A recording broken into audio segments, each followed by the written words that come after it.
These guys are ridiculous. These guys are ridiculous. Now, how about them damn Celtics? And we are back with another episode of How About Them Celtics. Sam and I are here recording on Wednesday, November 22nd. We are recording the bulk of this episode before the Celtics game against the Bucks, which is going to happen tonight. I sure hope they win.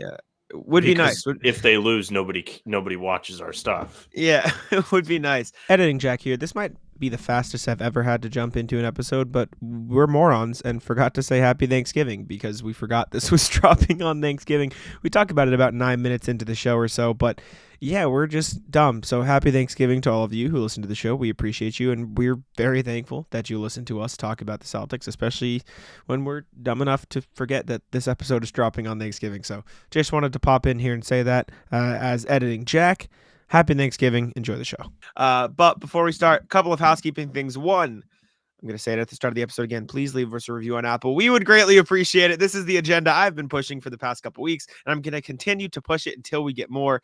It helps us on the audio platform. So if you do listen on audio, leave us a review on Apple. And if you don't listen on audio, just go to Apple anyways. No longer ask. Be very nice. Be very nice. We'd appreciate it. Also, for our loyal viewers and listeners, etc., you know, we post daily videos on YouTube. We're going to potentially expand upon that. Might be posting 2 a day. So if you see the first video of the day, don't assume that's all you're getting that day is all I'm saying. So keep an eye on the channel. You might get some double uploads here and there. We're looking to push. We're looking to add a little bit more content. So for RJ, Joey Spatulas, Landon, anybody who regularly watches and comments, if you see one video, don't think that's all you're getting that day. Go back to the channel. You might see a second one pop up. Just keep an eye out, Joe. Just as a heads up so you don't miss potential uploads. We double uploaded yesterday as you're listening to this, so go check them both out if you haven't yet. But let's do our Incognito winner at the start of the episode too. Get the rest of the housekeeping out of the way. I'll throw it on the screen for the YouTube listeners. And let's spin that wheel. We had 8 entries today, and let's see who is walking away with an Incognito gift card. Who's gonna be the winner? Oh, Dakota Wilkins. Shout out Dakota. Joey Spatula is gonna watch this and see just how that's a heartbreaking defeat for Joey Spatulas. Like that's whip your phone. But Dakota, we will respond to your comment on YouTube, and we will make sure we get you connected with an Incognito gift card. So keep an eye out on that. We'll shoot you an email once you give us your email, and we'll get you set up. But thank you all for entering, and make sure to comment what's popping on this podcast right here for a chance to win on the next episode. Just throw what's popping in your comment anyways. If you're going to comment, might as well throw what's popping in there, get a chance to win some popcorn, right? Come on. What are we doing? But without further ado, I guess, yeah, we're going to throw it over to our future selves. I was ready to go into the first topic, but we have a Bucks game to talk about. So we'll throw it over to future Jack and Sam to break that one down. All right. Thank you to our past selves for throwing it over to me and Sam for, luckily, a positive post-game review. Let's get into it. Yay. No sadness today. First point. Funniest 3 quarters of basketball I've ever seen. How so? You got all the white guys were going nuts, dude. Hauser was doing alley-oops. Pritchard was cooking Dame. He had a step back on Dame. Porzingis was dunking all over the place. He dunked over Brook Lopez so hard. Him and Jaylen Brown had the craziest back and forth alley-oop I've ever seen. They were literally just fucking around with Milwaukee for 3 quarters, and Tatum really didn't even have to do anything. He was just out there. He looked sick, and it didn't matter. You know how mad I'd be if I was getting cooked by all the white guys? I was explaining to Kaylin how funny it is to watch like Peyton Pritchard, Sam Hauser, and Porzingis all score in double digits and like actually look like it's not fluky doing it. And it's hysterical. Derek White was excellent. He came out and made impact right away. Al Horford had the game of the year. Yeah. I mean, I said honorary. Honorary, yeah. It's white and the whites. Like, dude, Ray probably had a heart attack tonight, dude. When Hauser threw down the alley-oop, he probably had to go in the ambulance. Yeah, dude. I mean, it was a great game for the first 3 quarters. They were killing the Bucks. So obviously the Bucks made a run at the end of the game, but it truly looked like the Celtics were the better team, and then they just decided to stop being the better team for a little bit, right? Like that's genuinely what it was. And you have to credit Dame making a couple tough shots at the end there. That's what he does. Giannis got to the rim a couple times. He got to the hoop. Brook Lopez had a nice night. But the Celtics just really stopped trying. They stopped executing the offense. They stopped playing the, pass first ball. They were playing for the majority of the game. They had like 24, 23 assists on their first 34 shots. And then their last makes of the game, of 10 of them, like 3 were assisted. So they like stopped playing the same style of basketball that they played for the first 3 quarters, which again, they looked like far and away the better team. They were red hot from 3 because they were getting good looks.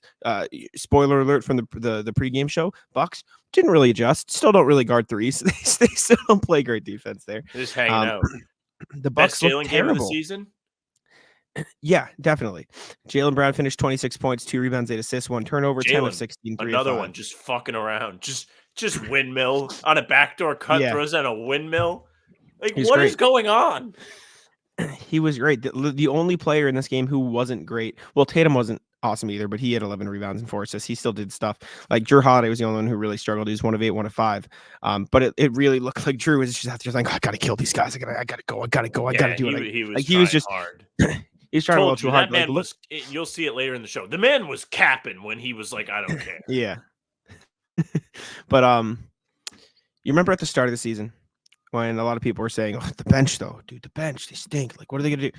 4 of 7 for Horford, 4 or 5 for Hauser, 4 or 7 for Pritchard, 11, 10, 10. Like the bench killed the Bucks.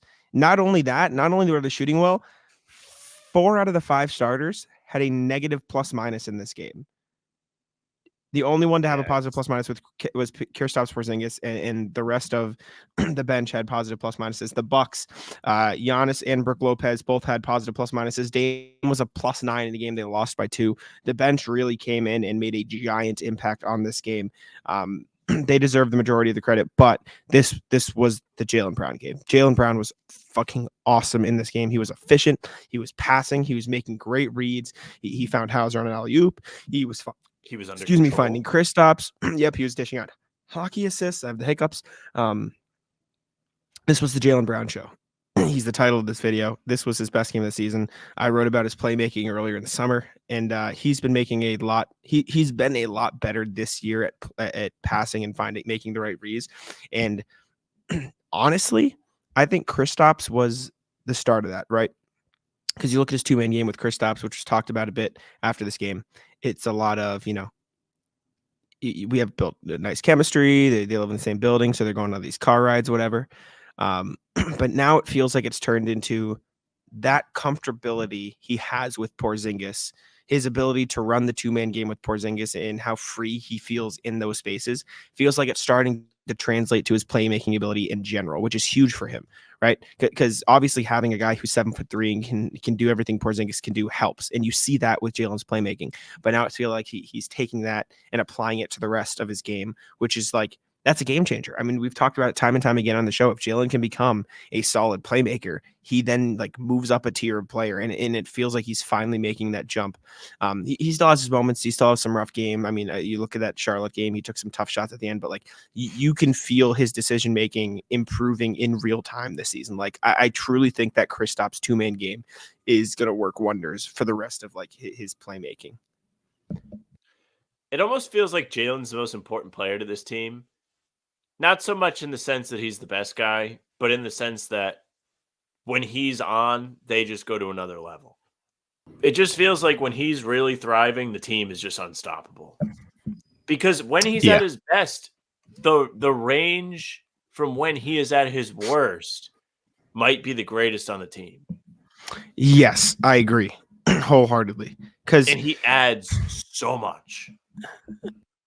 Yeah, it's like, I think I said this after the Hornets game. It was the difference between Kristaps' bad game and Jaylen's bad game, because it felt like at the time, most of Kristaps' misses were because he just missed. Like he got a shot within the flow of the offense, he just missed.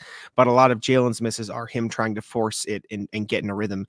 And I think as much as he did struggle with that against the Hornets, you're seeing him pick his spots a lot better and look for passes. And like I said, I think a lot of that is he's now comfortable with Kristaps. He now knows he can make these reads. And so now it's moving from, okay, I'm going to focus on this 2-man game with Kristaps to, okay, I can make some of these reads. Like it doesn't just have to be Kristaps. I can run the floor. I can run the offense. And it's good. He was talking about it after the game. And he said, playmaking tonight, he said, just being aggressive, getting to the paint. This is a team that likes to overhelp at the rim, so it's some pretty easy reads all night long, just like shitting on the Bucks for not being great defense down there. And he was making a lot of those reads. For a lot of this game, they were terrible. Celtics got a lot of easy stuff. Why not? Let's watch Jaylen's assist. We can keep talking. We don't have to like discuss each assist, but like let's watch Jaylen's assist. Why not? Give the man some credit. He was great. We'll throw up the mistape, but do you think this was Jaylen's best game of the season? I think so. I just felt like he was overly impactful. He just had his fingertips all over it. It was like him and Al Horford were like the two MVPs. Even though other guys had monster games, like obviously I opened it up talking about the white guys because I just think it's funny when they play well. But like they did a pretty good job. Like Pritchard made some good shots. He made important plays. Hauser was nails today. And obviously Kristaps was dunking all over him, doing this. Do you see this 2-man game? Look at this 2-man game. I'll say it for audio listeners. Kristaps gets the ball at the top of the key, passes it behind his back to Jaylen. Jaylen drives, draws to alley-oop to Kristaps. My God. This is, you know what this is? This is two players too talented to leave. You know what I'm saying? Like, you can't leave either one of these players, so you almost have to pick your poison. And this was like, this was special. Vince McMahon is special. Yeah, it's great. Did you see Jaylen's the guy that only passes it to his best friend, like on the team? We need a lost pup, a rescue puppy siren. Watch this. Wait for it. Watch for the smile at the end. Watch the rescue puppy smile. Wait for it. Wait for it. Watch the clip. Oh my God, my team's winning. I don't know what this is like. Look at him. Look at him. Look at this guy. He's like, yeah. One of the stars on the team is actually nice to me. I don't have to play with Melo or Luka. So good, man. Little dump off, little KP3. KP did make a huge 3 at the end of this game, by the way. When the Bucks cut it to 10, and then remarkably still managed to get it to 3 despite him bringing the lead to 13. With 3 minutes to play. Got it down to 3. Not a great close. Yeah. No, these are some great reads by Jaylen, though. He's just working, man. He's just working so well. Scott Foster has ejected Chris Paul, by the way. Shocker. It's like he's finally realized almost that he's realized how to effectively utilize his scoring ability into playmaking. Here's Sam Hauser with the super cool dunk. Did you see Jaylen's quote about this after the game? Yes, it was excellent. Fantastic by Jaylen. Let me read it for the listeners. He said, on the alley-oop, he said, I looked at him, he looked at me. That was all the confirmation I needed. We locked eyes, and I said, fuck it. He looked at me like he was ready, and I threw it, so shout out to Sam. Shout out. Jaylen was awesome. Sam was also awesome. Sam was playing great defense in this game. I wrote about his defense for Celtics-Bucks recently. He made a couple stops on Giannis. Yeah. He literally got stops on Giannis. He had a block. He did. Continue. He's a good defender. Al had 11, 8, and 6. He was great. Played good defense as well. Hit his threes. Pritchard was great. Made his threes. Had a really cool bucket past Campaign, or was it Dame? No, he got past Dame. Let's pull it up just because. He hit a late shot clock shot over Dame. It was electric. Yeah, it was awesome. I want to pull it up just so we can experience it because it was a fun time watching him just say "See it later, Dame." I think I'm was admittedly this it? No, kind of bummed that Dame turned up at the end because he was terrible for most of this game. He wasn't great. He wasn't great. Yeah, Dame pulled it out at the end. Giannis also had a good game at the end. I mean, he got to the line a few times, but he wasn't great in general. I don't know, man. This was a weird game because it felt like who? Refs. Bad ref game. On both sides. I think the refs were bad on both sides. It was just a shit show. Mm-hmm. I mean, Brook Lopez out there pushing people, bro. You saw that? You saw those plays? Yeah. He's pushing them. I mean, the Derek White one was crazy when he was under the basket and Derek White just happened to get the air ball. That was kind of funny. Mm-hmm. But when was that? I want to find it. That was in the fourth quarter at some point. But there was Do you another know what play where happened? Like what Tatum. play it was? I have no idea. Okay, Tatum that's fine. was in the post, and the man hit the drop step, got undercut, and did not get a foul call. Yeah. And then Milwaukee goes down and gets a Mickey Mouse ticky-tack foul. And this was an important part of the game. Yeah. Like, the Celtics are slipping up here. There was just a lot of, like, bumps that weren't called both ways. Like, also respect to the refs because there was a lot of Dame just trying to jump into people, and they were not having it. Yeah. I think Hauser that did a good Jared job Weiss avoiding tweet that too. of Mm. Embiid just crashing into whoever it was on the Dean Wade getting bailed Yeah. out, like, might have made its way to the NBA officials office because they were Would be having pretty cool. none of it today. Would be pretty cool. Yeah, Brook Lopez was kind of dirty in this game. I mean, he pushed Derek White when Derek White was on the ground. He pushed Jayson Tatum when Tatum was on the ground. He pushed Derek White on another box out, I think, according to Bobby. He was like Julius Randle. He's just running all over everybody for no fucking reason. It's kind of frustrating. I want to see if I can find him pushing Derek White. Don't think it's this play. I'm just scrolling through. I can't find it. I don't know where I would. Maybe I can. Hold, please. But yeah, I mean, I saw some tweets about it, and it was like, credit Derek White for not getting mad. But it got to the point where there were a few plays in a row where you're doing it, and it's like, are the Celtics gonna like do anything about this? Like, it was egregious. Brook Lopez was very physical, and this isn't like me complaining. Like, it affected the outcome of the game, etc. It was just like why? Like, what do we like? Well, What's they the could have point got of a lot doing that? more extra possessions and free throws. I suppose, but like it was just kind of I can't find it, but it's just weird. Like, why are you pushing people when they're on the ground? It felt like there was no point to it. Bully ball. But yeah, I mean, so the end of this game was obviously rough for the Celtics. It felt like they slowed Terrible. down. They abandoned the offense that was working for them earlier in the game, and they let the Bucks go on a run. I was asking Joe Mazzulla about it, and he was like, effectively, like, we understand. We know you got to do, be better. And he's also like, it's also like really hard to stop some of these guys, and they're good players. And you do understand that to a degree, right? Like, it's not easy to get stops on Dame and Giannis. And it did feel like towards the end of the game, the Bucks realized, okay, let's stop being morons. Let's just do what works. And I think that's the reason that, at least me personally, and a lot of other people around the league are like, okay, the Bucks got off to a rough start, but when it gets down to it, they still have Dame and Giannis, and they'll probably have a chance. And I think you saw that at the end. This isn't an excuse for the Celtics, but I do think there is a truth to the matter of, like, the Bucks made a lot of good plays at the end, at least defensively. Like, I don't think the Celtics defense was as much the problem as much as their lack of offensive continuity was, if that makes sense. I just think a lot of it was the Bucks made some tough shots, and the Celtics let their foot off the gas a little bit offensively.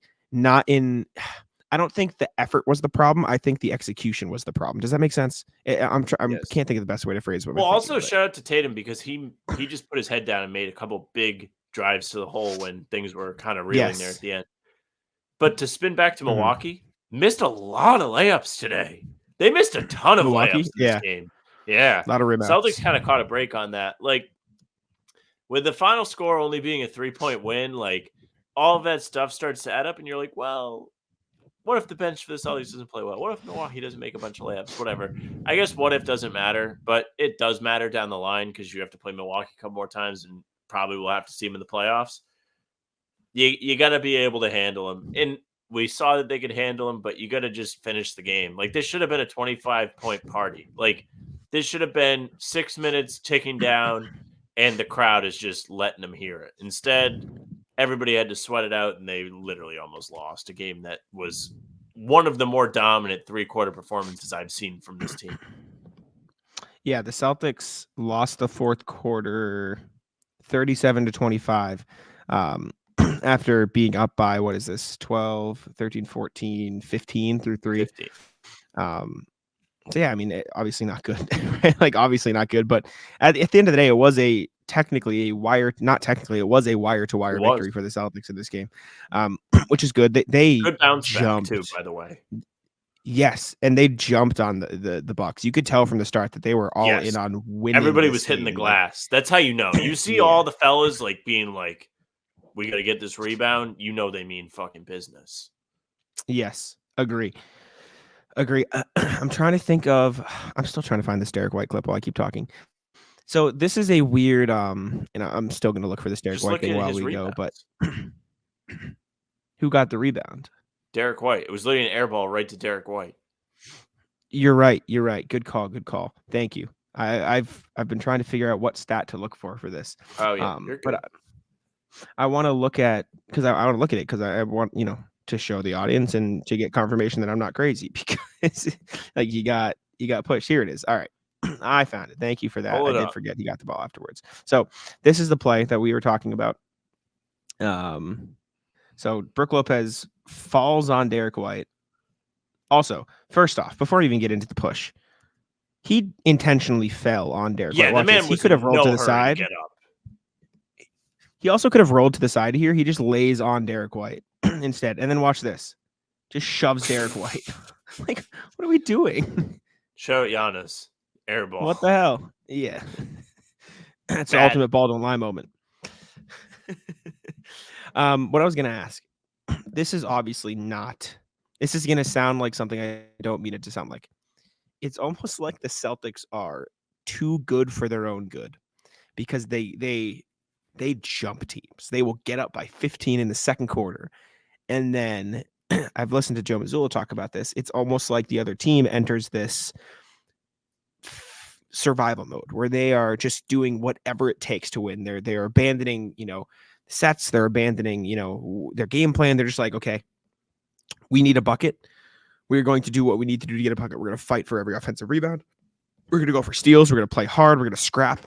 And the Celtics enter this, we just want to stay ahead mode. And I don't even think the effort's a problem at times. I just think it's the other teams playing that style and they get jumped back. And so it feels like obviously you want to keep that lead, but there is that natural instinct and that natural feeling of, just holding on. It's like the Celtics have climbed their way up this mountain. Like this is a terrible metaphor. It's going to sound so corny, but it's like the Celtics have climbed their way up this mountain, right? And they're just like hanging on the final ledge, trying to get over, but they're like taking a breath, right? Because they're like, oh, we just worked real hard. We're gonna take a breath and we're gonna do it. Meanwhile, the other team is like bare hand, like bleeding, climbing their way up, trying to stay, doing whatever they can to get back in it. And usually and in years past, the Celtics have fully let it up and they let the other person win because they were, taking a breather or whatever. This year, it feels like they've been able to finish the job more. And I think that's what happened tonight. Like they found a way and they figured it out. But I do think there is something to that. And this isn't an excuse, right? I just think it's deeper than the Celtics aren't trying. I just think it's a natural mindset that they need to work harder to overcome. You know what I'm saying? Like, I don't think they're not trying. I just think it's a natural thing to go up by a lot and be like, okay, we're okay. While the other team is in this complete opposite, like do whatever it takes mode. And I think that's a harder challenge to overcome. And it's not one that a lot of teams, if any, can overcome for an 82 game season every night. You know what I'm saying? Does that make sense? Sure. I mean, Milwaukee came out of the Sure. half just absolutely ready to brawl. The defense was Exactly. far more intense. They ripped off a quick 6-0 run matched with the Celtics 6-0 run of their own to even it off. But it looked like it was going to be a rough start to the third quarter. I'm very happy with how they responded to that. And just with the fourth quarter, you have far too much talent to be dicking around milking the clock. Just post up, guys. If you really want to be like we have a late game offense, which I'm not really sure how important that is for them, and maybe they should go away from it, but they should lean into the post ups. I think Joe taking Kristaps out to end this game was a bit of a weird move. I know he had 5 fouls. I know they didn't want to get attacked. But, I don't know, man. That guy was excellent tonight offensively, and he's reliable from the post, and he's not an idiot. I don't know. Thought he could have fit it. But also, Horford was good enough to be out there by himself. He was great. Yeah, I agree. Sorry, the lights just started going off in this room and I got scared. So we'll wrap it up here quick. Yeah, right. We'll wrap it up here quick. Last thing that I saw on Twitter, these are the top 4 in the Eastern Conference in the NBA right now. Celtics best record in the NBA, then the Timberwolves, Thunder, and Magic, which is just a fun image. And the Celtics have the Magic this Friday. So keep an eye out for that game. Any final thoughts on the Celtics game, Sam? Any final thoughts on Celtics-Bucks? I wish they made it a complete womp so it could truly be the funniest game I've ever seen. I think Grant Williams, I'm gonna make both, is still at the top, but this was hilarious for 3 quarters. I agree. I still think it was a solid win. You would like to see them finish it off more, but at least they held on. And like you said, Tatum made a couple big plays at the end. So I'm not also, too I'm off upset. Broad Watch You got to work on it. being But home. it's true. It's true. Big Shout win. out. Big win also. This is a big one. But we'll throw it over to our past selves for the rest of the show. All right. Thank you to Future Jack and Sam for that lovely review of Celtics-Bucks. Hopefully it was lovely, and hopefully it wasn't, these guys stink as they did against Charlotte. That'd be real cool if we could be back to the good vibes. But I've seen some comments saying, Jack, I appreciate your – let me take Incognito off the screen. I appreciate your awareness of future and past selves and the metaverse, and so I've like embedded that into the topics now whenever we throw it over Time travel, dude. We got the multiverse going on the podcast. For real. But before the Celtics took on the Bucks at practice the morning of Wednesday, Jrue Holiday spoke about playing the Bucks. I missed it because for the first time in forever, the Celtics decided to open the doors to practice early, and so I showed up at 11 when the email said to show up, but they went at 10:45, 10:50. So I didn't hear Jrue Holiday, but luckily I got audio from a friend of the show, Bobby Kravitsky, and I think it was Suichi Terada of Mass Live who posted a nice article recapping all the quotes. So we have some of the best quotes from Jrue Holiday talking about his former team. And spoiler alert, he doesn't really give a shit. He doesn't really care that he's playing his former team. He was asked, if there's a chip on his shoulder. He said, no, I think they got what they wanted, so I can't be mad at that. Warning would have been cool. Other than that, I'm in the best place that I can to compete against them for a top team in the East. He said of his time in Milwaukee, it was a good time. I won a championship, made some friends, made some family members. It'll always have a place in my heart. So like the warning would have been cool part's a bit funny, but then he also just goes right into it. Hey, now I get to beat them. And so I think what you said stands true of that's what they all say. But if there's anybody who truly doesn't give a shit, it would be a guy like Jrue Holiday, who's he's just like a vet. He's just a professional. He seems like one of the more professional guys in the league. So in his mind, he's probably just like, all right, whatever, on to the next. But you have to imagine there'll be just like the smallest twinge of like, yeah, like fuck these guys. Let's get a win. See, I feel like Jrue Holiday would not necessarily be the one to not care, at least with the circumstances. I agree with everything else. Professional, vet, like he's been around a while, like he's been traded a couple times, and he's been through it. But the man literally had an article come out the day before that was like, yo, I want to be here for my whole career. And then it was like, hey, buddy, guess what? Get ready to pack your bags. Fortunately for him, he was put into a situation where he was always going to be relocated and had the opportunity to join a very competitive team in the Celtics. So he didn't exactly get the Brogdon treatment where he was just kind of sent to the abyss, or even Marcus for that matter, who's wasting away in Memphis as of now. They could turn it around, but who knows what they're going to do. Yeah. Understandable from Jrue Holiday, though. But again, nobody's every once in a while you get a, hey, they fucked me, but it usually doesn't happen. Yeah, it's rare.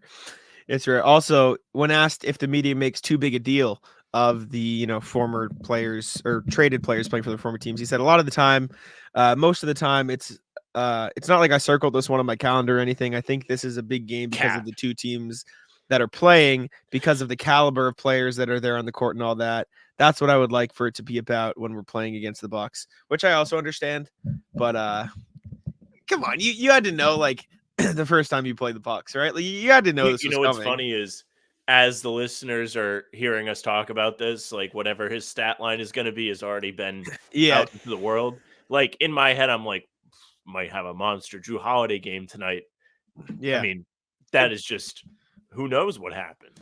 Would be kind of sick if he just drops 50. It feels like it's coming. He's had a little bit of a rough stretch at times. I mean, he had the missed free throws at the end of the Charlotte game, missed the little dunk against Toronto, or Memphis rather, that almost cost them there. But he's also had some really great moments throughout this season where he's just been rock solid, and he really hasn't had a lot of times where it's been like, oh, Jrue Holiday bad, Jrue Holiday negatively impacting the team. But it does feel like he's due for a signature game. We haven't gotten a signature Holiday game yet. We had a signature start. I think against Philly, he got off to a really good start in the win. Mm. But it was Yeah. cool to see him cook those boys in Milwaukee. Or, well, it's here, but, No, I know what you mean. Would be nice. Would be pretty cool. But we'll see what happens. I think there was one more quote I had written down here. Oh yeah, and it was he was asked, have other Celtics asked you about the Bucks tendencies? He said a little bit.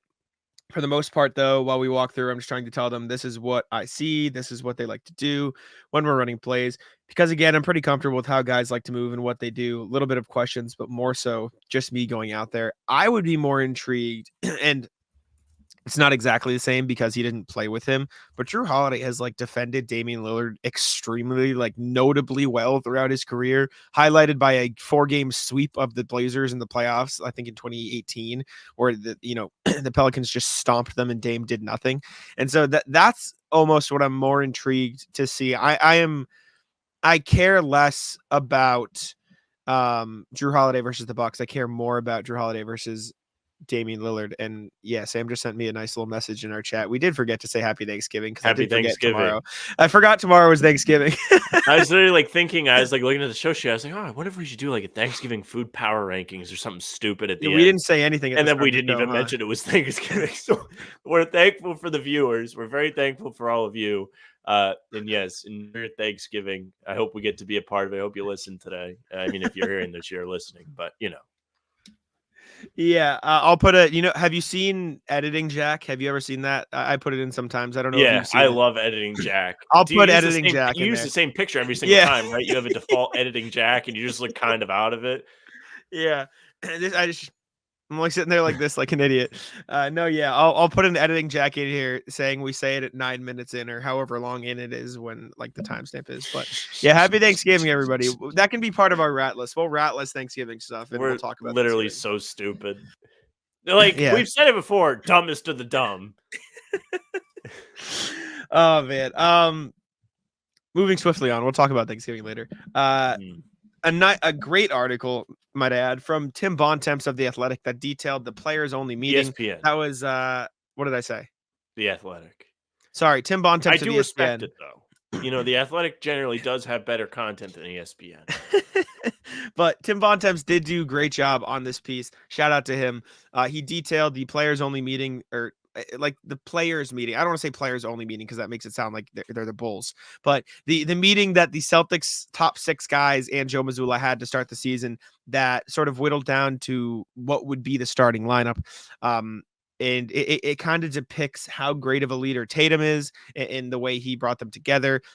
I picked out some of the best quotes. There's still more quotes in it than this. So go read it if you haven't yet.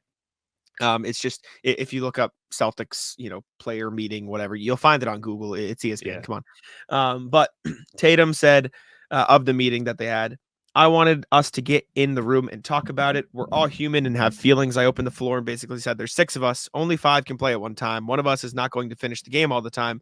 Whether it's fair or not, me and JB are probably going to always start and always finish the game, but we have to be held to a different standard and be able to be coached differently.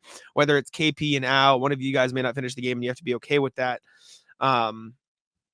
And I think Keith put out a good tweet about this. I pull from Keith Smith NBA all the time because I follow him and so I see his tweets.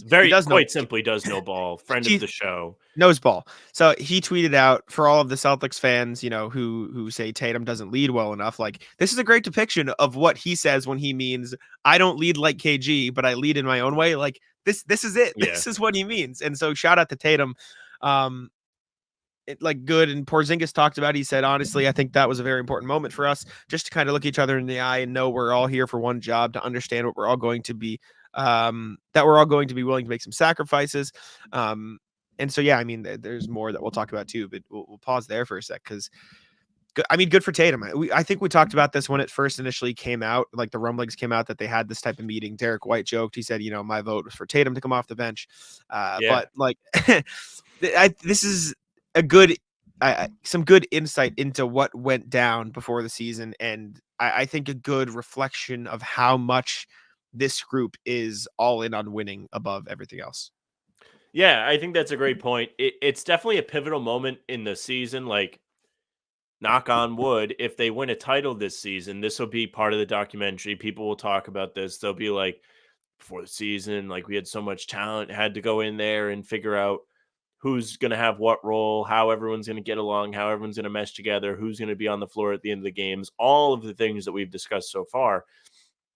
And the important thing is how receptive everyone was to it. Like Horford ended up being the guy that has, I guess, taken the bullet and had to come off the bench and been less involved than normal, which I think at the end of the day is kind of low-key good just for longevity because he doesn't have to eat up extra minutes. And he's really on a if he has it basis versus having to be out there like a Tatum, like a Brown, and being a key part of the rotation. I think it says a lot about the top six. Like you said, their commitment to winning. Porzingis is just happy to be here, dude. You could tell him he's coming off the bench. He'd be like, all right, cool. Yep, that's fine. As long as I don't have to lose games and tank. Jrue Holiday definitely comes in with a chip on his shoulder. I'm not backing down off that, despite him being like, I don't really care. He obviously wants to win. He joined the Celtics in the offseason, team with high aspirations. He wants to be able to contribute to that. And Derek White, the shapeshifter, the man. Maybe do we need to give him a nickname? Do we which villain? Jesus, which shape-shifting villain should we nickname him after? Should he be the Chameleon or should he be Clayface? Now, I don't know if you could tell me which superhero either of those guys is associated with. Oh wait, that's a good game. Hold on, let me guess. Is Chameleon? He's not Batman. I've heard of Clayface. Okay. Is Clayface Batman? Clayface is a Batman villain. Okay. And Chameleon is a Spider-Man villain. Spider-Man. They're essentially the same guy. Their like ability is that they can disguise themselves as whoever they need to be. See, I was finish their huge Justice League guy as a kid. Like I had the remember those portable DVD players you could bring in the car? Yeah. Whenever we went to my grandma's house, I brought what is it? Just the original Justice League? It was like the cartoon. Yeah, where it was like cartoon. Yeah. We're not cartoon, but like the animated Justice League, like it's a cartoon. Yeah, sure, whatever. But like that, I had those DVDs and I would watch them like over and over and over again. The one where it'd be like their dome, like the villain's dome, like rose up from the swamp and shit, and they were in there talking. Hall of Evil. Yeah. Whatever it was.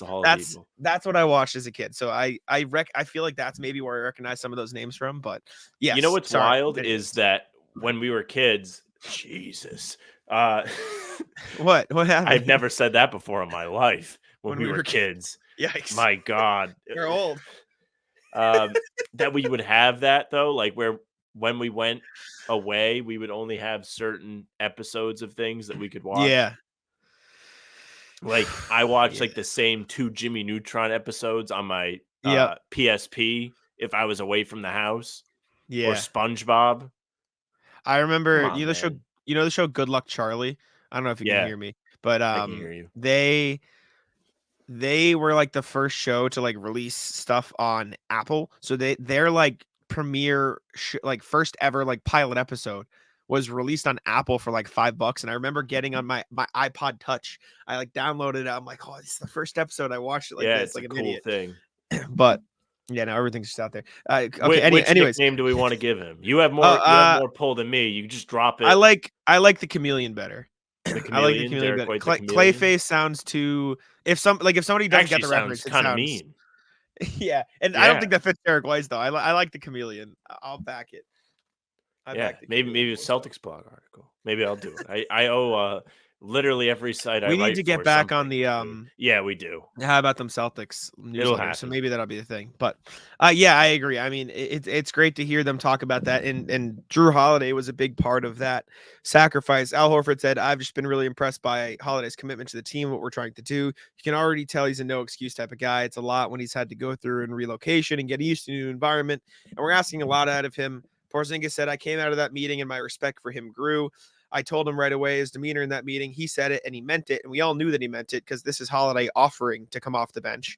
And being an NBA champion, just having all that experience and just coming into a new team, one of the biggest rivals and being like that, it set the standard for everybody else. So to hear Holiday, a guy like that, like make that offer, and Joe Mazzulla ultimately decided it was going to be Horford instead of Holiday, which we talked about, I think was for the best. for all parties involved because, spoiler alert, Celtics starting five, Derek White, Jrue Holiday, the Jays, and Porzingis has been fucking gross. Like when it's been on the court, like it's been very good. I think just the offer alone, like the sentiment, like it's almost when like, remember when we were talking about the other day, it was like, oh, you know, I'll always pay on the first date, but the offer is nice to hear. Like, you know what I'm saying? Gesture. There's a whole Curve episode about the empty gesture. That said, takes Larry up on it, and it's horrible for Larry. Well, that's what I said. I think this was more than an empty gesture from Holiday. Like, I think he truly would have been okay coming off the bench, which is like, that's a big deal to hear from a guy like Jrue Holiday, which is, again, good vibes to start the season. It is definitely very good vibes. And I'll tell you what is, we were talking about Porzingis and how effective the lineup has been with him, White, Holiday, and the Jays. Guy at the coffee shop today talking to me loves Porzingis. Mm-hmm. To the guy's credit, like Porzingis has been probably the best version of Porzingis we've ever seen. Tingus Pingus, baby. Yes, sir. But the guy, he was pumped about Porzingis. He was like, that guy stays healthy, watch out. I agree. I had to get up on, so he knows all about this. Last couple quotes we'll pick up on from the article. Go read it. Tim Bontemps, ESPN. Tatum said, this was a time where if you're not okay with it, let's talk about it. I didn't want everybody to, before the season started, say, yeah, I'm fine with it, whatever. And then we'll lose a couple games and then things build up. It offered us a time to all be on the same page and express that we're okay. It was a great meeting. Porzingis said, I think we want to be the team that we envision ourselves to be. I think that was a key moment for us just to start off the season with the right mindset and right responsibility to each other. And so as much as before the season, we talked about, you know, what's the starting lineup going to be? Are they going to be upset? Like, it does really feel like these guys we are on the same page. We're good, whatever happens. And so. All right. Well, the next thing we have is something, it's definitely too early in the season to talk about it, but on this show, we are presented with content and we talk about content. And so that's what we're damn going to do. The rules. Them's are the rules. Zach Buckley of Bleacher Report, honestly, a friend of the program at this point, which how much we used his content this summer. Shout out Zach Buckley. Respect. Came up with an article, 3 trade targets for the Celtics to consider before rumor mill picks up. So we're going to go over them all. But before we do that, the question I ask you is, do the Celtics need to make a trade this season? Don't know yet. Too soon to tell. My stance is every problem I could potentially envision them having outside of, you know, the knock on wood injury or stuff that you can't predict can be solved with a guy that's, you know, deeper in the roster. We saw Peyton Pritchard can step up and be a scorer when he needs to be. I know they lost that game, but it wasn't his fault. He did everything he could. He played a great game. I think Luke Cornett's actually been really solid in his minutes. He's setting good screens. He's getting offensive rebounds. He's playing solid defense. Nimish Keita didn't show you much, but you know the talent is there from what you saw in the preseason. O'Shea Brissett's been very impactful in his minutes. Sam Hauser is stepping up. I just wrote about him for Celtics Blog today, and his defense, like any problem that I think the Celtics could have can be solved by somebody deeper on their bench. The only thing I might say, okay, maybe you go out and look for this, is either a third string center or a third string guard. But I think the issue is nobody you trade for is going to be guaranteed minutes. And so you can't risk ruining the vibes for somebody that's not going to play minutes. That's my thing. I agree. I think that's a good take. It's tough to shake things up with a trade. Personally, you know me, Jack. I hate a trade. I really do. I'm very hesitant to ever be like, yes, they should make a trade. In the summer, I was in hell because that's all we really had. But I mean, these guys on the list from Buckley are not overly impressive. Let's get into them then. Yeah. Let's get into them. Like, so first one, Precious Achiuwa, Raptors. Now, Sam, the Celtics have played the Raptors twice in the past couple weeks. They sure have. Precious Achiuwa has not done much for me. He has not. He definitely has not. The one thing I know Precious Achiuwa for is that he is one of the most inefficient big men in the NBA. Oh, no, Jack. He's better this year. He's shooting 45% from the field, 23% from deep, which it's still not good. But 2 years ago, he was shooting under 44% from the field, and he doesn't shoot well from the free throw line either. And so his what is it? Effective? No, not effective field goal percentage. Why am I being stupid right now? His true shooting percentage this year is 50.1. For context, who's a guard? Who's an inefficient guard? Trae Young. His is probably worse right now, but 50.1 for Precious Achiuwa. Trae Young is at true shooting 56.3. So he is shooting 50% worse true shooting than Trae Young. Oh boy. And a lot of that is Trae Young is a good free throw shooter, but still like not very efficient for a big man. I did not realize they included free throw percentage in that. True shooting, yeah, it's everything. That's good. True shooting is a measure of shooting efficiency that accounts for 2-point field goals, 3-point field goals, and free throws. Yeah. How many threes a game does Precious Achiuwa take? You want to guess? I think he takes 3. 1.9 actually. That's not as bad as I thought. Okay, that's more acceptable. And he shoots what from 3? 23.5%. Probably should be taking 0 threes a game. No, well, my thing is he shot 36% What's his first year there. 31.6. He shot 36% his first year in Toronto. And so they know he has the ability, to make threes. And so if you know that, you still got to shoot the open ones. And so he's taken about 2 a game for the past 3 seasons, which is like fine. 2 out of your 7 shots or threes, like fine. He doesn't move me. You know what I'm saying? Like it's just meh. Like he's just I'm not in on Precious. Is he better than Luke Cornett? Probably, but not for the Celtics, if that makes sense. When you factor in Luke knowing the system, so sense. Luke Cornett has chemistry with these guys. This year, like you said already, he has played pretty well. Like, everyone was hating on the man coming in the year. Nemi was the shiny new object. Obviously, he had the foot problem, so he was out for the first 10 games. Made his season debut. He was like fine. Like he was whatever. Fine to below average. Cornett has had some very impactful moments this year. He had a couple big baskets against Philly in the win. He's been a good screen setter, like you mentioned. He just works with these guys. If you want me to be honest, if you want me to pinpoint a change that I would like to see within Boston's big man rotation, not necessarily with the rotation, but I'd like to see them try and unlock Cornett a bit and have him shoot a 3 once in a while. He can do it. That's what I'm saying. His Celtics debut against OKC was a monster game where he had a big second half. He made a couple threes. Yes. I agree with you. He can do it. I don't know. They have everybody else do it. Why can't he do it? Sam?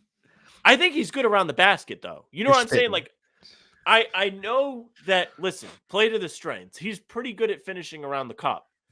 But also, why not? Why not have him sit in the corner once in a while? Especially if it's a garbage time blowout. What is Cornett shooting on attempts? Like, what are his 3-point attempts as a Celtic? Entire total? Yeah. Like average per game. I should per game basketball reference. Per game as a Celtic. No, I got you. I'm strapped with it. Per game as a Celtic, he averages 0.5 a game. In total, through his entirety of his time with the Celtics, he has attempted 53 threes and he shot 12 of 53. So not very good, but he's also not looking for them as much. But I agree, he can shoot threes. I'm not saying take a bunch, but like if you're open, take them. Cornett spent 2 seasons with the Knicks, first 2 NBA seasons. Yeah. In 2017-18, he shot just under 1.5 per game, made 35%. Next year, he shoots 1.5 per game. Oh, I'm sorry. My mistake. My bad. He shot 4 a game in his first season, 4.2 in the second season. First season, 35.4%. Second season, 36.3%. Since then, percentage has declined. Make no mistake. But he can do it. He can make these shots. There's no reason a team like the Celtics that is so 3-point centric, they have made it such a big part of their identity, which whether you think it's a problem, don't think it's a problem, it's a fact. That's what they do. They shoot threes. They could probably make the most of the Cornett minutes by allowing him to at least have some freedom with that. Your spacing would be better. Why not? I know you said I'm spitting, so you're not going to really have much to argue, but No, I agree with you. I absolutely agree with you. I don't think he should necessarily be taking like a million threes, but I think space the floor. Let him cook a little bit. I'm in on Cornette. We're man high on cook. Cornette podcast. I agree. The next guy is a big man, Andre Drummond, a guy we've talked about before. Greatest rebounder of all time. This is true. I will say also about Precious Achiuwa, because it also applies to Andre Drummond. Both fit into the TPE, so they could potentially be low risk guys. It doesn't matter anyways. If you get them for free, both are in the final years of their respective contracts. So it wouldn't be like you're giving up a ton for a guy who might not be here. You're giving up a couple seconds at most for two guys that maybe play, maybe don't. So I'd be in on either of them for that price. That said, if I had to pick, I'd lean Achiuwa over Drummond just because I feel like he's a bit more athletic, a bit more switchable on defense. For as bad as he is on offense, he's also going to be asked to do a lot less and asked to do things in a much more defined role in the Celtics. I wouldn't hate Drummond.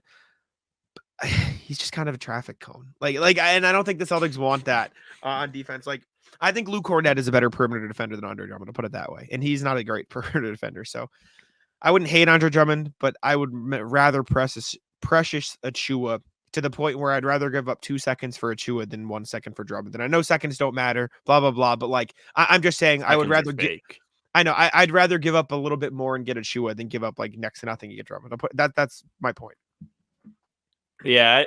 I think it was you that told me that Drummond is like actually a good locker room presence, despite all these teams he's been a part of being dog shit. So I don't remember that. Maybe I did say it. I say a lot of things. I don't know. You're gonna catch me out. I believe it. Like, I mean, he is a vet, and he does seem like a nice enough person. And I remember a speech he had where he was like, "Listen, I know as much as anybody. I went from a max guy wanting max money to on a minimum, like right away. Like, you got to take what you can get. You got to fight for what you get in the NBA. So, like, I do think he is like a well-respected player at the very least, and like he gets along with people at this point. Ever. But I don't know. Last guy on Zach Buckley's list, DeLon Wright in the ugliest jersey in NBA history on the Washington Wizards. So bad. This is the problem with this idea, because if they all fit into the TPE, DeLon Wright would be my favorite. You bring him in, he can play if you need some defense. Does not fit into the TPE though. He makes $8.1 million, meaning you would have to trade either like 4 of your minimum salary guys, i.e. Lamar Stevens, Steve Mikhailuk, Delano Banton, and like OJ Brissett, or trade for a guy into the TPE, wait 60 days, then match it, or include Peyton Pritchard. At that point, I don't think getting DeLon Wright for any of those combinations is worth it. So I like DeLon Wright, but not for what it would take to get him. Not having the best season. I think that might be because he's being asked to almost exclusively He's hurt right now. Threes. I believe. He's also hurt right now, I believe. Percentages are bad. No, yeah. He's also out on November 11th, 4 to 6 weeks with an MCL sprain. So he is inactive right now anyways. But speedy recovery. Also maybe not. Maybe you don't want to play with Jordan Poole. Whatever you would prefer, DeLon Wright. I hope it's the best for you.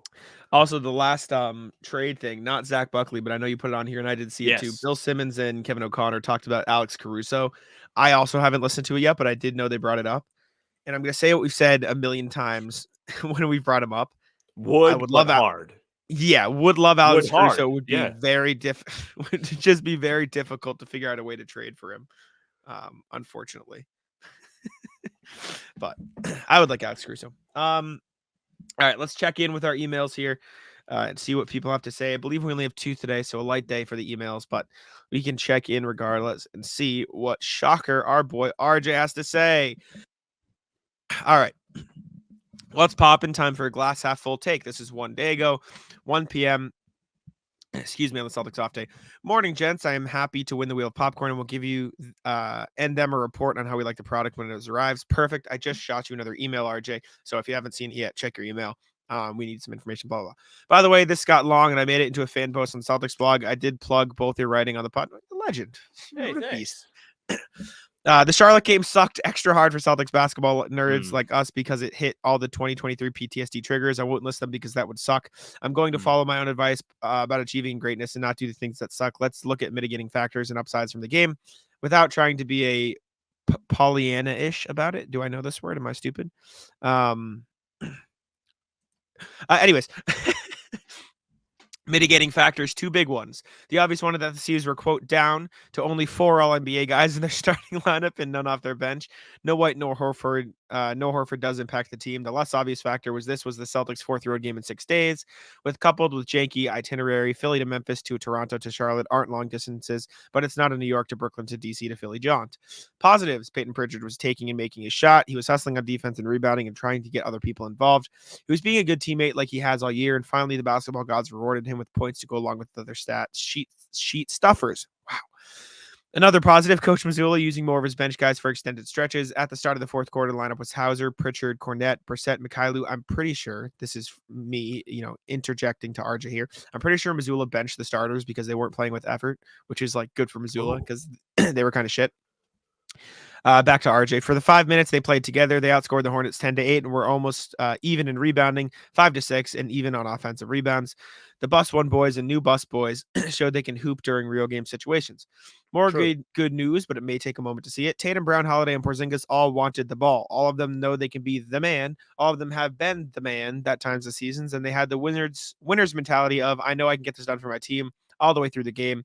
What they need to embrace, just like the 2008 team needed to figure out, is how to translate that away from hero ball into playing the beautiful game.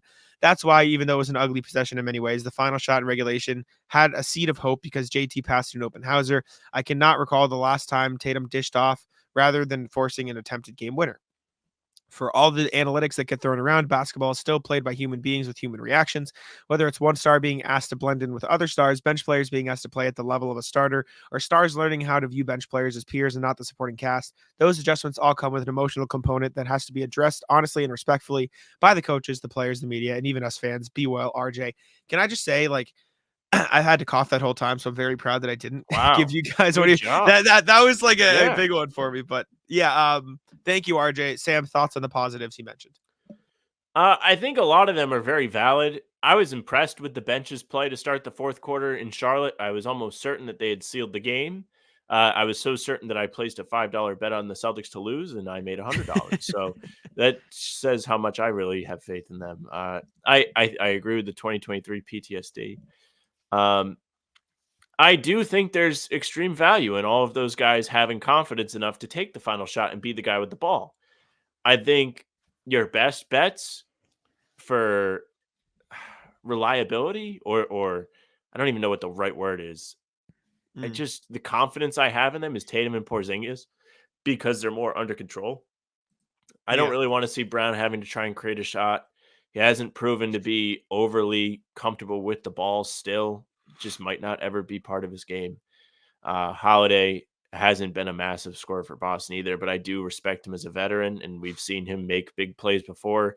He had a winner against the Celtics in Game 3 in 2022, I want to say, or at least he made the shot to seal the game for Milwaukee, something like that. It was a drive down the lane shot, and good job by him, even though it hurt at the time.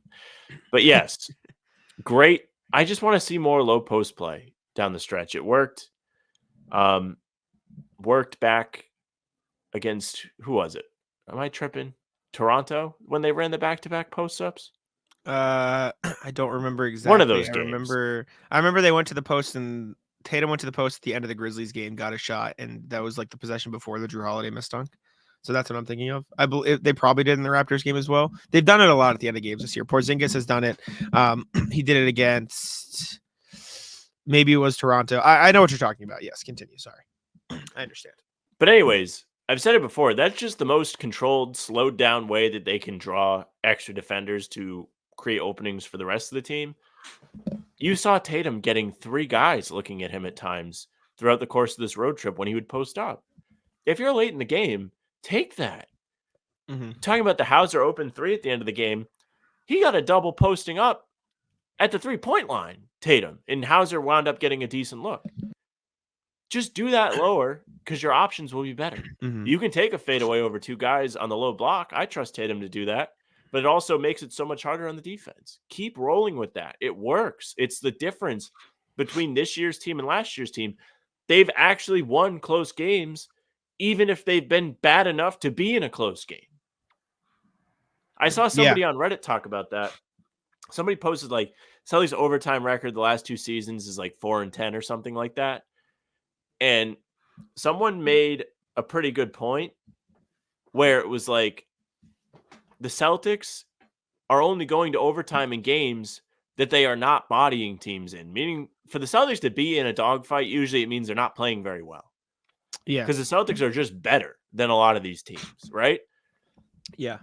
And maybe that's part of the reason why a lot of us do get uneasy when the game's close, because you just know they're not in a great position because they haven't played well.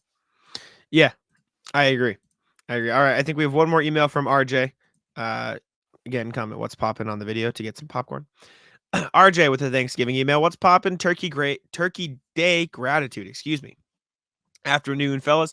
Time to give Matt the Rat a day off, steal an idea from Celtics Lab, and do a quick Celtics related take on Celtics related things I'm grateful for as we slide into Festival of Food. I was on that Celtics Lab episode, so I'll You know what's be my funny thankfulness. is I had this urge inside of me to be like, I actually want to list everything I hate about the Celtics. Suppress it. Suppress it. Since I'm a longtime fan of Agate teams and Summer League stars, Agate type items and Summer League stars, my list might be a little off the beaten path. We like it. 1. Matt Reynolds, the Celtics' own Green Lantern, has been indispensable in helping the team challenge calls wisely, an extra helping of stuffing to the master of the video tablet. Jrue Carter, following a Celtics legend, is never easy, but Jrue has slid into the lead broadcaster seat with graciousness, good humor, and a real excitement for the game and the franchise. Bad puns and great nicknames. I still love Preseason P, are icing in what already is a flavorful cake. I hope he still sticks around for a while. Jrue, your choice of cranberry sauce, canned or homemade. Nemish Keita. Nemi has played all of one regular season game for the Celtics, but he is getting Portuguese basketball fans excited. Excuse me, and he seems like an genuinely nice person. How about some Paste de Bacalhau? RJ, you set me up for failure there, bro. Salt cod fritters for a taste of home. The staffers at Basketball Reference and SpotTrack.com. Shout outs Keith Smith, friend of the pod. If you love stats, transactions, and contract data, these are the sites for you. Going all the way back in NBA history, if the data is available, they pretty much compiled it in a tidy, consistent format. Great references to use before shooting one's mouth off on the internet. A tall beverage of your choice for these fine folks.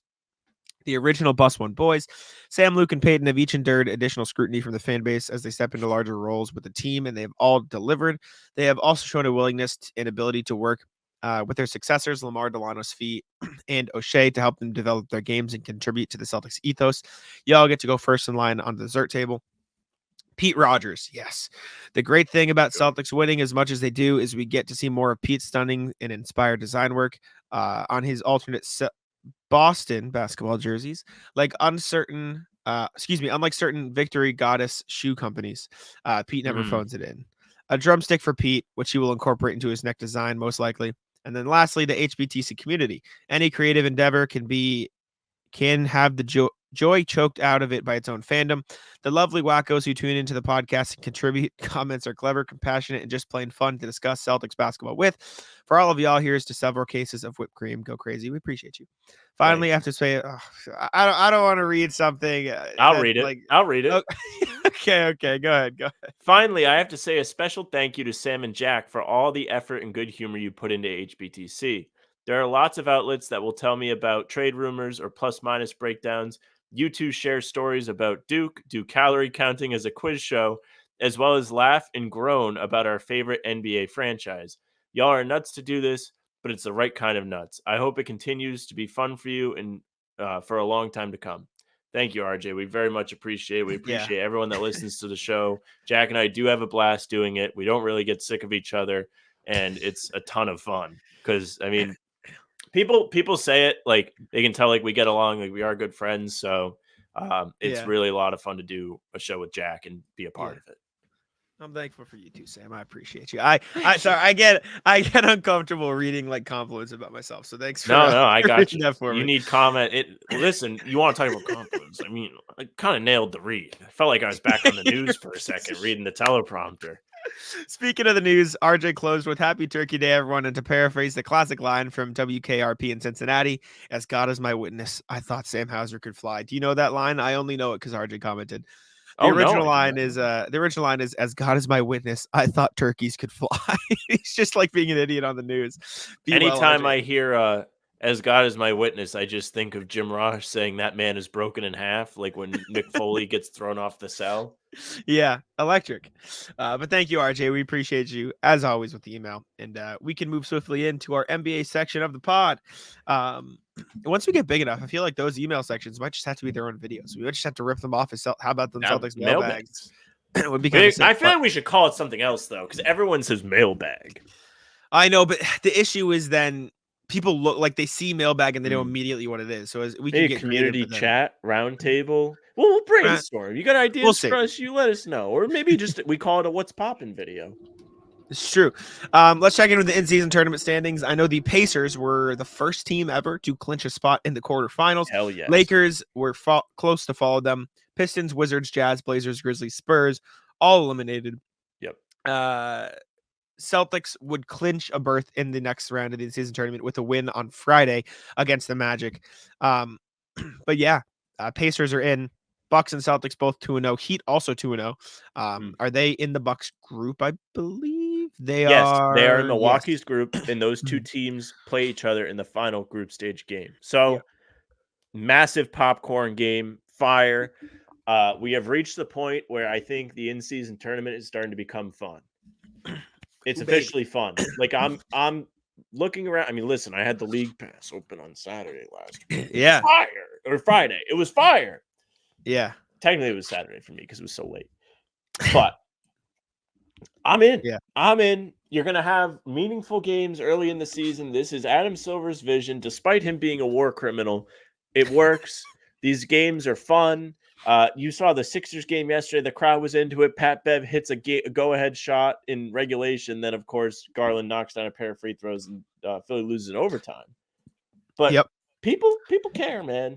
People care. Just get rid of the courts. Get rid of the jerseys. Also, shout out to Worldwide Wob, who does every single day. He does a league pass slate. He gives a rating for all the games, and then as an attachment to that, he rates the best jersey matchup of the day. So not only has Worldwide Wob defended the wall, deducted 3 points every single time a team wears white on the road, which is horrible. Never should happen. And I mean, there's just always so many different options where you just don't have to resort to that because, you know, they only have a zillion jerseys. But he has also now implemented a minus 3 point deduction for the score if a team wears the City Edition jersey. Yeah. Respect. Respect. Did he put his out today? Jersey matchup of the day today. Suns City Edition versus Blazers traditional home whites. This was yesterday. Yeah, I don't see it today then.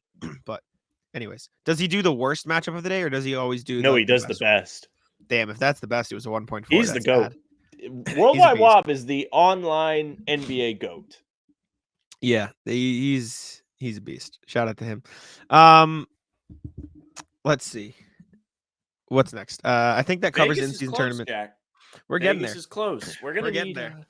We're gonna start caring about these Celtics game. If they get to the quarterfinals, that quarterfinals game is to be very important for the two of us because we have tickets to the Eastern Conference semifinal for the in-season tournament. The question is, Celtics going to be there or not? Would be pretty cool if they're there. But let's check in with the rest of the NBA standings, see what's going on around the league now.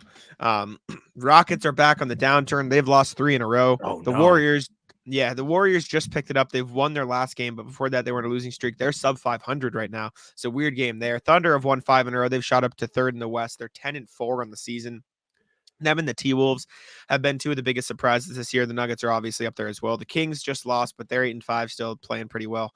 Lakers and Suns have won 3 and 4 in a row, respectively. And then down at the bottom, Spurs and Blazers on 9 and 8 game losing streaks, respectively. Not very good in either of those places. Although I think Scoot's coming back for the Blazers soon, but not good. I thought Scoot to the G League to rehab. Yeah, I think he's getting healthy again, so he's rebooting there. But not very good out west. Some weird, funky stuff going on. Shout out the Thunder. 12 in a row. Did you say Pistons 12 in a row? I haven't gotten to the East yet. Pistons have lost 12 in a row. Not good. Wizards lost 6 in a row. But nobody else in the East is really struggling mightily. Hawks have lost 3, Nets 2. But outside of that, it's a lot of middling stuff. Bucks have won 5 in a row. Magic have won 4 in a row. The Magic are on a ridiculous surge right now. And they're just clamping up. is what's happening in Orlando, which is, respect. They I will are. say this. Yes. It's exciting to see the teams that are ready to take the leap actually starting to take the leap. Like Orlando, Indiana, and OKC in particular are all teams going into the season. I think at least the two of us were like, hey, might actually be good. The Thunder was a very popular one. We can't be like, it's always kind of Orlando. We can't be like, hey, we're the only ones that knew about this. But I feel like we were both kind of on the Halliburton Pacers last year. Yeah. And then he got hurt and they fell off and everyone kind of forgot about them. But they're here and they're already on to the quarterfinals in that in-season tournament. So they're kind of for real. Knicks. And then Knicks.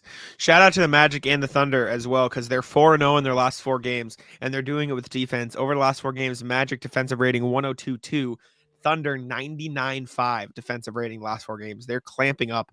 Shout out to them. Which players are playing well over the last 5 games? Because I mean, we're doing recent stuff here. We record, close enough in proximity to where it matters.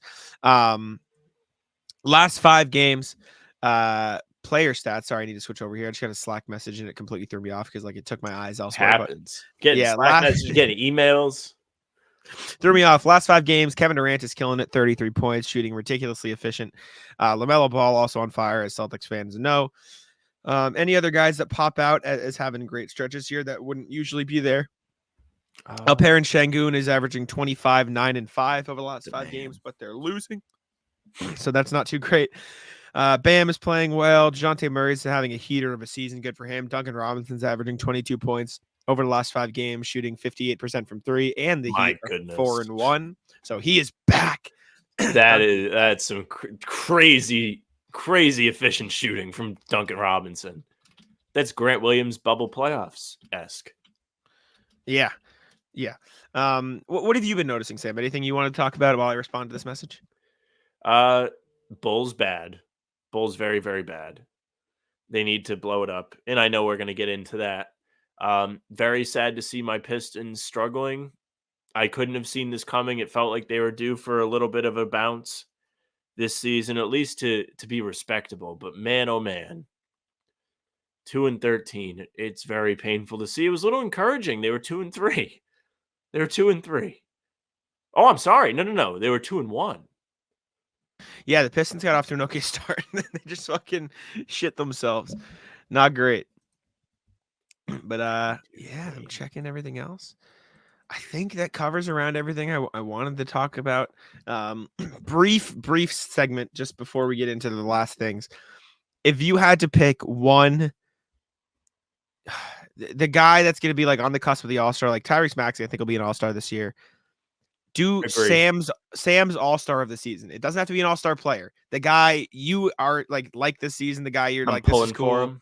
Yeah, like and it doesn't even have to be they'll make the All-Star team. It can be like fucking, pulling a random name out of my ass. Like Santi Aldama killed the Celtics. Like, yeah, fucking he's great. You know what I'm saying? Like it can be a role player, it can be anything. Like who's a guy you're like, yeah, this is sick. I like this guy. I'm a fan of Şengün. Okay. Yeah, respect. I think he's a good pick because I think he's someone that might actually get like respect for the All-Star game. I don't know if he'll get in, but everyone will be like, what about him? You have to, he'll get the honorable mention, or that guy has to be in the conversation, which is the stupidest thing ever. I hate the in the conversation. Are you really in the conversation if someone has to like shoehorn you in that way? Yeah. That's like the equivalent of being a fun team. Other guys, I mean, I'm a big fan of Halliburton, obviously. You know what? Just going. You know who? Rudy Gobert could be an All-Star this year. Like genuinely, he is playing so fucking well.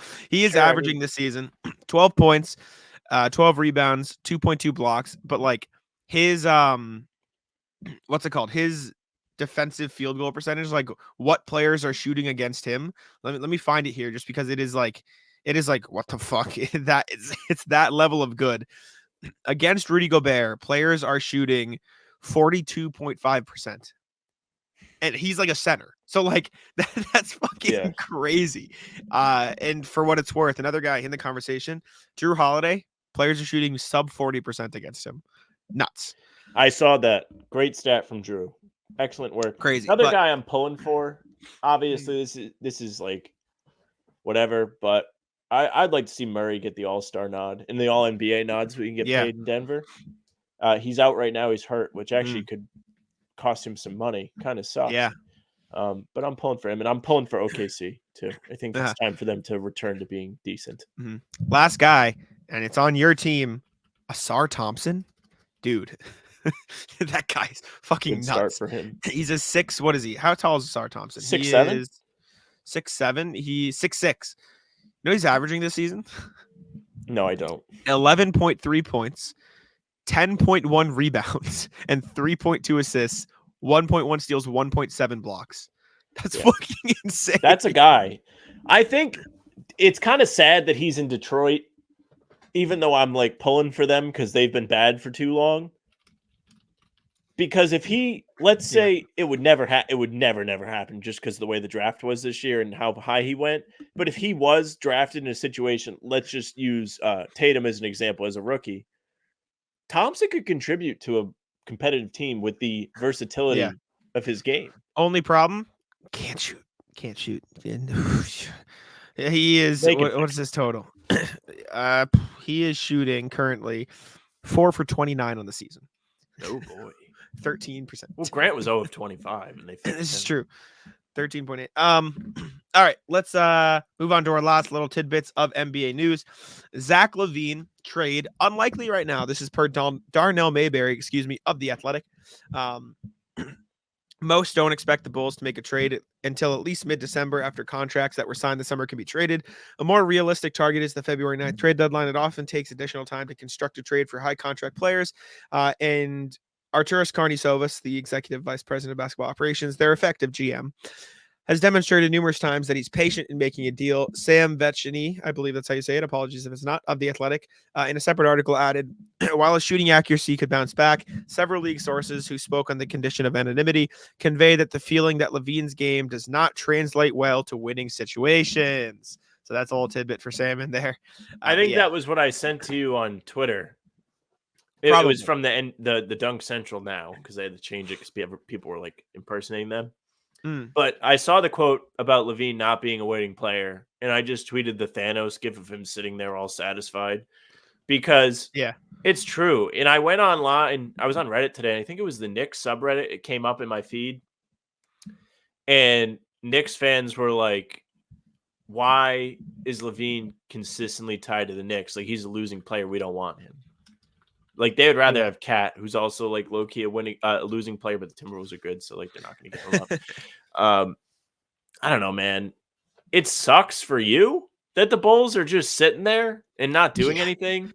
Like, if you're the Bulls, I feel like you have to decide early if you're going to suck. Like, I don't know what exactly they're hanging on to. They're what, 5-10 on the season? Yeah, 5-10. They are 3 games better than the league worst Detroit Pistons. Yeah. Pack it in, dog. Call it a season. DeRozan, LaVine, and Vucevic are just not going to get you there. Very bad. Get something. Very, very bad. Especially right now, you could probably sell some teams on hope. Like, let's look at the standings. I can't tell you off the top of my head what these teams can offer. That would be like, okay, money works. This is a respectable offer. But you're telling me right now in the Western Conference, with how competitive and tight things are, you couldn't sell Utah on some extra help? You couldn't sell the Pelicans on a shakeup? I think it's just tough because, like, those specific ones, like Utah, do they really need to push right now? Like, are they really in for that? The Pelicans, like, you'd have to really shake it up. Jazz should tank for what it's worth because they have exactly pick. So it has to be the perfect situation, and in that, what they should have done is fucking blown it up this offseason when teams are more flexible and can do things. Like, that's what they really should have done, but they did not. So whatever. Last thing before the rat list. Paul George said that vibes are high for the LA Clippers because they've won a couple games after losing like 6 in a row. Paul George, I think this was on his podcast, said vibes was definitely high. You get one win and now the expectation has changed. The energy has changed. That attitude going into games has changed. We were getting better and now we finally got over the hump. So now we know what that feels like.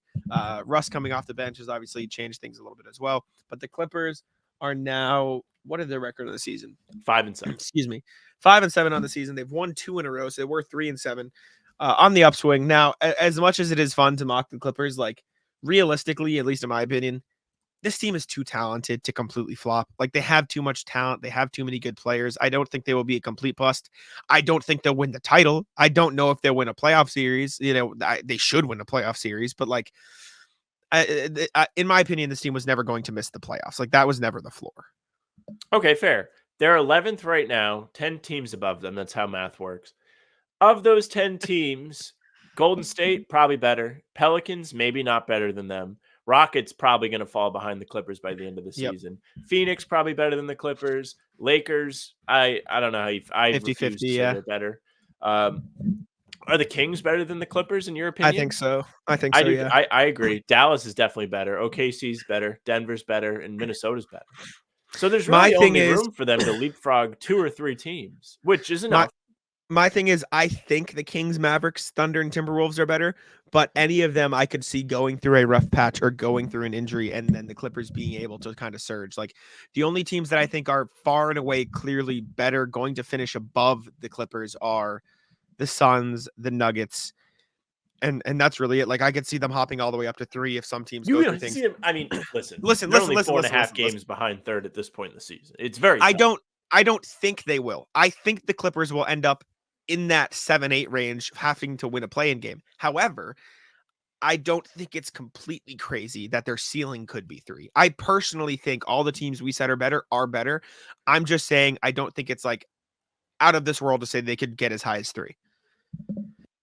No, I see your point. And again, West, very tight. And the Thunder could definitely go through a rough patch. I think Dallas is maybe, like, just looking at the standings, probably a top 4 team. Like, I think they should be tremendous offseason. Derek Lively has been a great surprise for them, but with Kyrie on a team, there's always a possibility that things go sideways. So, very fair point by you.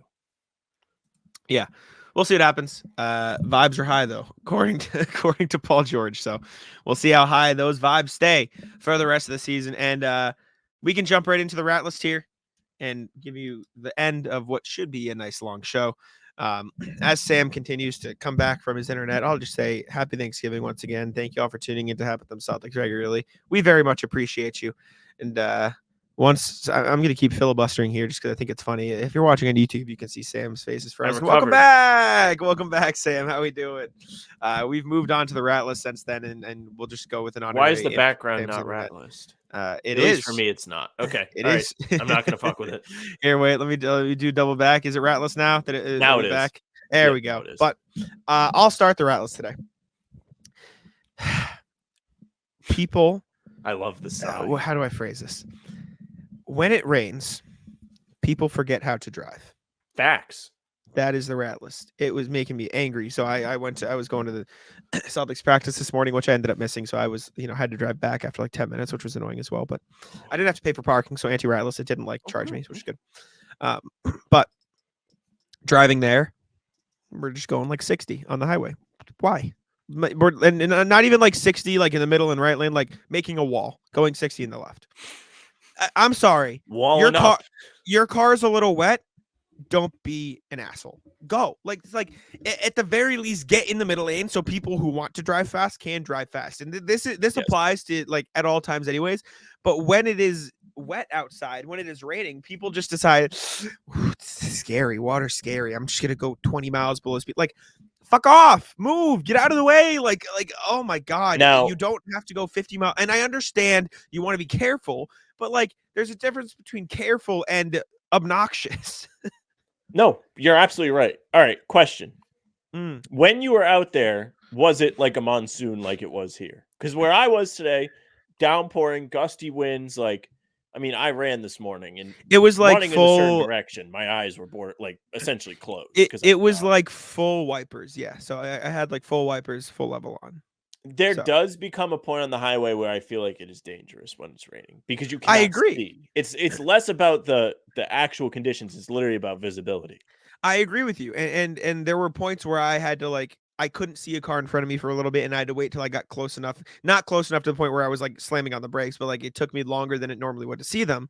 But again, I throw in, get the fuck out of the left lane if you're going 50 then. If you are not comfortable driving that fast, fuck off. Get out of my way.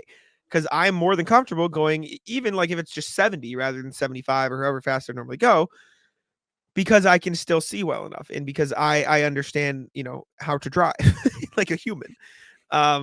So like come on, get out of the way. And the worst part is when it turned into a drizzle on the way back, it was still wet, but people were treating it like it was still a monsoon. At that point, like, stay home. Like, what are we doing? So that was frustrating me mightily today because it didn't make any sense. It didn't make any sense. It was pissing me off. Got me mad. Some coworkers and I bonded over the don't be driving the speed limit in the left lane. Yeah, it's bad. And Bad nice, look. probably half-hour long chat about driving. And I was like, I had to like kind of like monitor myself because sometimes like you start talking about traffic laws and you might get to get a little bit too excited. You start feeling like a little bit of a dictator. You're like, maybe we should only do this. Maybe everyone should have a tank, whatever. By the way, did you know that there's a Family Guy where Peter buys a tank? I did not know that. Someone put me onto that yesterday. I told the Oh tank. no, where he like takes a tank in the road and like gets people out of the way. Yeah, he runs Joe I over. didn't know that. Oh, that does sound familiar now that you say it, but I wouldn't have remembered like if you hadn't told me. He's like trying to buy a mega car, and then he's like, "Wait a minute, tell me about this," and it's just a tank. Yeah, that's kind of fire. So, rat list first and foremost is me. Unfortunately, I have to hold myself accountable. Uh-oh. I feel like I cost the Celtics on Monday. I came home from Ireland. When I was in Ireland, they were undefeated. I come home, they lose. This is a big game for me tonight. And as you're listening to this, if I'm really on the hot seat or not. I could have been redeemed, but so far, returns have not been very good for me being back in the States. Yeah, it's tech. It's bad from you. Cost us viewership. Get ready to learn Gaelic, buddy. See you later. You know how I feel about that. What else do I got? That was really the big thing for me today. That it made me angry. My dog peed in the house after I tried to let her out. And she didn't go outside. Yeah. I came home and I opened the door and she didn't go outside. And then I came in here to work for like 30 minutes and she peed in the house. It's a rat. Like, what are we doing here? Oh, asshole. No. Yeah. I don't know. I don't have much. Oh, I'm ready to go. But yeah, hit it. I was gonna say we could do our Thanksgiving stuff too as well. Let's wrap the rat list so we can finish with that. Okay, go ahead. I don't have any more else. I don't think. If I think of something, I'll let you know. But so, rat list of the United States. Now this kind of ties in with me being back, but sure. I was over across the pond there in Ireland, and at many of the establishments, coffee shop, fast food place, wherever, you pay with the card. They don't ask you to tip. No tip machines. Yeah. No tip screens. They pay people. No, hey, it's going to ask you a question in Ireland. Yeah. Respect. I came back here today. I was reintroduced to the tip screen. I was like, oh my God, they're living so much better than us over there. They don't have this perpetual guilt when they go to buy a coffee. Even though I do tip at my local coffee shop because I go there every day and I have a rapport with those people. Sure. But never forget the Starbucks drive-thru where they hold it out the window at you like you're some kind of fucking animal. And they're like, give me the extra $1. Well, I think it's because they pay. I guess it doesn't apply at Starbucks, but they just don't tip over there in general. Like they pay waitresses like normal salary instead. You're supposed to tip 10%. In Ireland? Yes. Oh. In most of Europe, you are correct. The gratuity is included. Yeah, that's what I thought. But it was my understanding you tip 10%. Sure. And then, I ride the plane all day. I ate like absolute dog shit over the weekend. It was terrible. I was like, oh my God, I'm getting fat. But anyways, I fly home. Did I tell you I watched the Chucky movie on the plane? The Child's Play with the doll, No. Chucky? No, you didn't tell me that. That is one of the funniest films I've ever seen in my life. That fucking Chucky doll running around, scrambling around, killing people is so fucking funny. The way he runs, he just across the screen.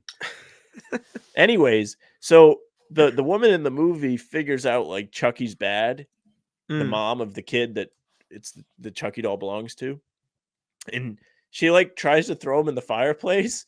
And she picks him up and he's like, You fucking stupid bitch, put me down. He just starts berating the woman. It was the greatest thing ever. I'm sitting on the plane laughing.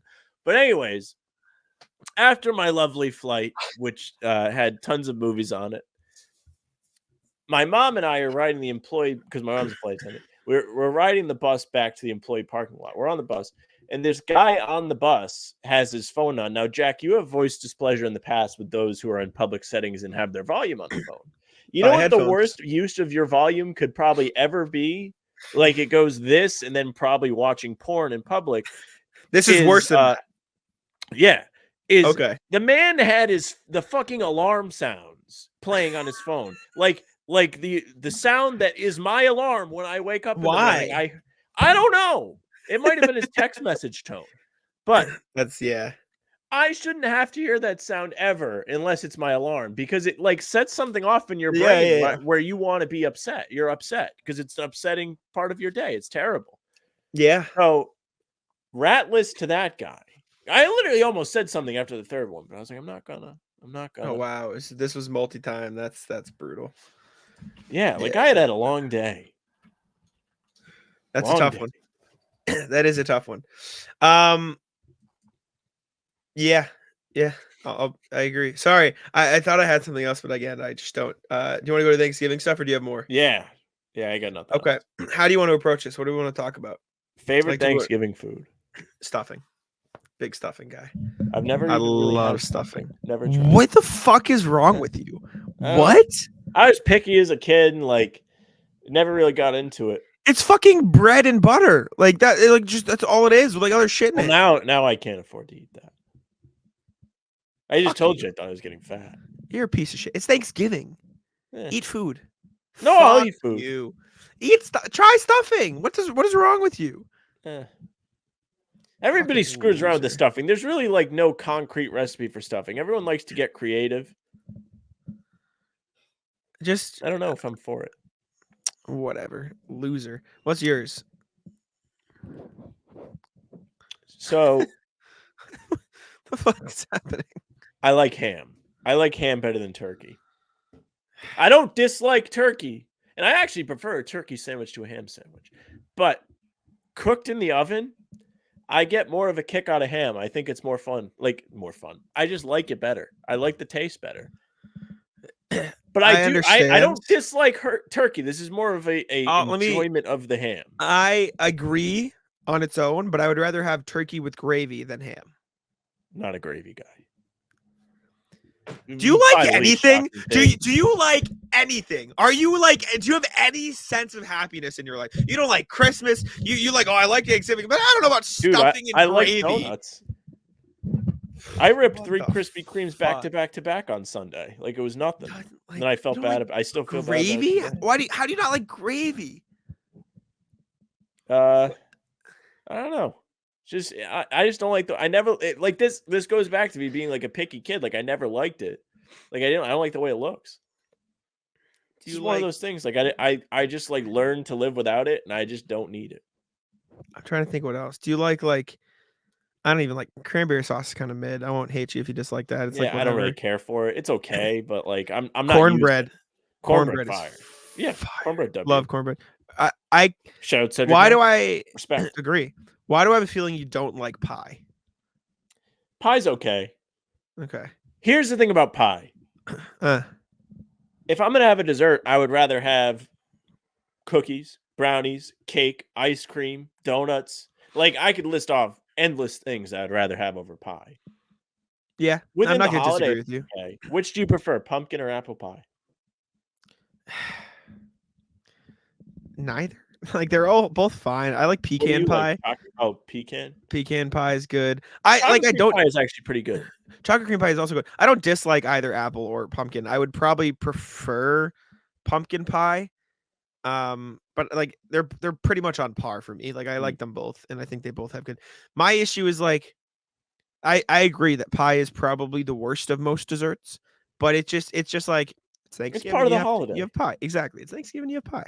That's kind of what it is. I've never understood that. Like, don't you think like wouldn't you just rather have like what you want to eat? Like I had my friends giving earlier this month because I went away to Ireland, so they accommodated me. Shout out to the fellas, and it was an excellent time. No pie at Friendsgiving. There was cookies, fire. I made them. Don't worry about it. There was Rice Krispie treat brownie things that also had marshmallows and it was peanut butter flavor, fire. Then there were cheesecake bites. All of it was great. Didn't need Cheesecake pie. bites are fire. Everyone had a tremendous time. I don't know what the origin of pie at Thanksgiving is. I assume it has some sort of historical significance that I don't really care Like, I about, contend but we should all have wings at Thanksgiving. would be sick. I will say again, I listen to Front Office Show, so I rip Keith Smith. The post Thanksgiving Day sandwiches where you throw like some bread, some turkey, some gravy, some stuffing. That's the shit. That's it for me. So I was listening to Pardon My Take today, and they did like a Thanksgiving Q&A or whatever. I think they did emails or whatever. Sure. And somebody asked them about that, and Big Cat was like, everyone tries to act like they're on the next wave, saying that they like leftovers on Thanksgiving. That's not Welcome to the club, brother. I literally said I'm copying someone else. I didn't act like I'm on anything. No, I know. But you throw that shit in the air fryer, though? Yeah, Air fryer's the biggest W. Air fryer's the goat. I think that's all I got, though. Any other I never Thanksgiving grew up things? with mac and cheese on Thanksgiving, but I do like mac and cheese. Mac and cheese good when it's there. Mashed potatoes good, but like it's potatoes. Like they're just good regardless. Potatoes just kind of don't miss. So we have my aunt makes sweet potato casserole with like some like brown sugar on marshmallows? top. Yeah, it's very good. Big Sweet fan of potato that. casserole, a fine part of Spider-Man 1. It's essentially centered at Thanksgiving.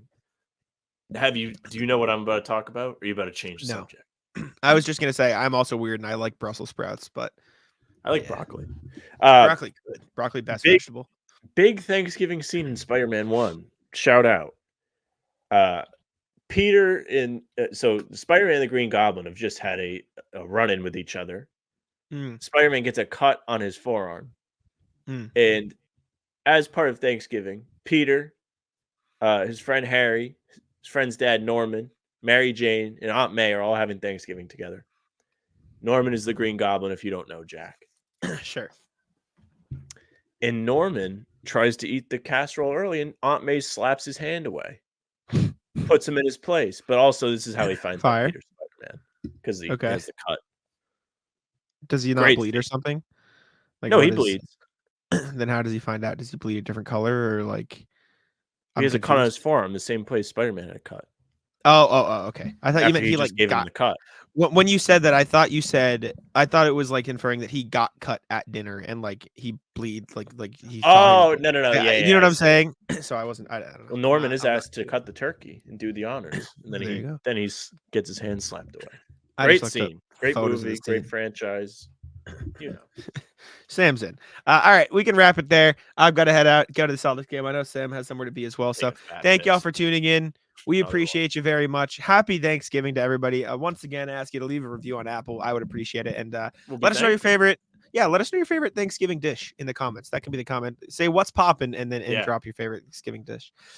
Again, check out the channel more often. We're gonna be dropping multiple videos a day. Probably not tomorrow because it's Thanksgiving, but in the future, watch out for more double uploads. Thanks for tuning in. We appreciate it. Subscribe to How About Them Celtics, and I'll let Sam take it out. Hey, thank you very much for listening and watching today. Happy Thanksgiving to you. Make sure you subscribe to the YouTube channel. Hit the notification bell. Leave a comment. Tell us about your favorite Thanksgiving dish. Tell us what you do that's unique on Thanksgiving. We'd love to hear about it. You can also leave a like. We would appreciate that. You can follow us on Apple and Spotify. All the full-length pods will be there, as well as any game recaps. I think next week you'll get some off-day games. It's been a while since a game has not coincided with a pod. But the Bulls game on Tuesday will certainly be one. So will Sunday's game against Atlanta. So be on the lookout for that. You can follow us there. Leave a 5-star review like Jack said. Find us on socials at How About Them C's, Twitter, Instagram, TikTok. Facebook page is just the name of the podcast. We're live there as well as YouTube before every single game, 30 minutes before, doing the pregame show. You can find Jack on Twitter at Jack's Money Bay. You can find me at Sam LaFrance NBA. That's it for us. Bye. Tic-tac-toe.